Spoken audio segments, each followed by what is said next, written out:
손 마비가 오고 어깨가 결려서 병원을 찾아도 뚜렷한 병명이 나오지 않는다면 어떻게 해야 할까요? 보통은 오십견이나 혈액순환 장애로 인한 손저림으로 생각하기 쉬운데요. 이런 이유보단 바로 목 디스크가 원인일 수 있다고 합니다. 일반적으로 디스크 타들증이라고 부르는 목 디스크는 척추뼈와 뼈 사이에 말랑한 젤리 같은 완충제 역할을 하는 추간판이란 조직이 섬유륜이라는 피막을 찢고 탈출한 상태를 말합니다. 추간판이 탈출되어서 뒤로 밀리면 그 후방에 위치한 신경근이나 척수경막을 압박하여 신경근 압박 증상으로 인한 상지 방사통이나 경추 통증 같은 증상을 유발하는 질환을 말합니다. 목 디스크의 경우 증상이 목 부위에만 나타나지 않고 어깨나 팔다리 이상, 그리고 손발의 감각 이상 등 다른 질환으로 오인될 수 있는 여지가 많기 때문에 진단이 늦어질 수 있는데요. 목 디스크의 증상은 뒷목이나 어깨 통증 등의 증상으로 나타날 수도 있고 어깨의 손끝까지 이르는 부위가 당기거나 저리거나 전기 통하듯이 찌릿거리는 방사통이 나타나는 것이 일반적인 증상입니다. 또한 어깨의 손끝까지가 전체적으로 통증이 있을 수도 있고 부분적으로 나타나는 경우도 있습니다. 목을 움직이거나 재채기 할 때 혹은 대변을 볼 때 통증이 심해지는 경향이 있고 추간판 탈출증이 신경공 협착증과 동반되는 경우에는 목을 뒤로 젖히지 못하고 꼬부라는 자세를 유지하게 됩니다. 신경근의 압박 증상이 심한 경우에는 팔을 올렸을 때 저린 증상이 좀 덜하다거나 고개를 앞으로 숙이거나 뒤로 젖히는 것이 힘든 양상을 보여주기도 합니다. 목관절은 튼튼하기 때문에 허리나 무릎과는 달리 환자가 그리 많지 않을 것이라고 생각하는데요.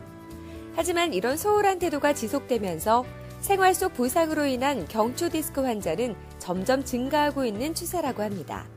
목 디스크 초기 증상인 후두부와 어깨로 이어지는 통증은 물리치료 및 약물치료 그리고 경과관찰을 할 수 있지만 견갑골과 어깨, 상완, 전완, 손까지 이어지는 상지 방사통은 목 디스크가 좀 더 심해진 것을 뜻하고 병원에 가지 않고 방치하게 된다면 하반신 허약감이나 감각장애, 부분 하반신 마비가 올 수 있고 심할 경우에는 보행장애나 대소변 장애, 사지마비 등의 증상이 올 수 있습니다.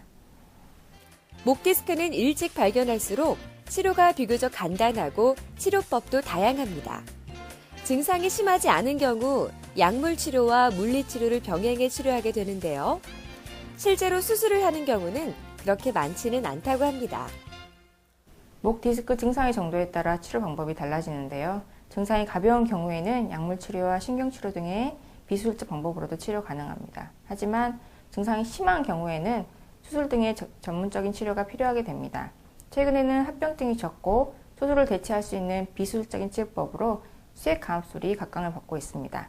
수액감압술은 고주파 열 에너지를 이용하여 치료하는 방법으로 수술 시간이 30분 정도로 짧고 또 1박 2일 정도의 입원기간이 짧으며 바로 일상생활을 복귀할 수 있어 생활이 바쁜 직장인에게 용이한 치료법이며 또 전신마취 후 이루어지는 수술이 부담스러운 환자에게도 가능한 치료법입니다. 무심코 반복되는 습관으로 인해 목 디스크는 발생하고 또 악화되는데요. 한쪽으로만 전화를 받는다거나 한쪽으로만 엎드려 자는 습관도 목 디스크를 유발할 수 있다고 합니다. 목 디스크를 예방하시려면 평소 주무실 때는 가능하면 낮고 말랑말랑한 베개를 사용하시는 것이 좋고 책을 읽을 때에는 책상 위에 책 받침대를 사용해서 눈높이에 책이 위치하게 하는 것이 좋습니다. 최근 스마트폰과 컴퓨터 사용이 늘어나면서 목 자세가 틀어지는 경우가 많아지고 있습니다. 이로 인한 뒷목 통증이 발생 시 장기적으로는 목 디스크로 진행할 가능성이 있음을 명심하고 자세 교정과 스트레칭을 자주 해주셔야 큰 병을 막을 수 있습니다.